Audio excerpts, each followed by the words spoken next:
Yeleswaram municipality పరిధిలో 20వ వార్డులో నిర్వహించిన PR memorial cricket tournament final match అనంతరం విజేతలు రన్నర్స్ జట్లకు బహుమతి ప్రధానోత్సవ కార్యక్రమం నిర్వహించారు.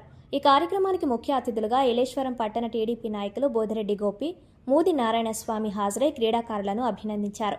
టోర్నమెంట్లో ప్రతిభ కనబరిచి విజేతలుగా నిలిచిన క్వారీపేట కింగ్స్ జట్టుకు ట్రోఫీ అందచేయగా, రన్నర్స్గా నిలిచిన క్రేజీ బాయ్స్ జట్టును సన్మానించడం జరిగింది. అలాగే టోర్నమెంట్లో పాల్గొన్న క్రీడాకారులకు బహుమతులు అందించి ప్రోత్సాహం అందించారు.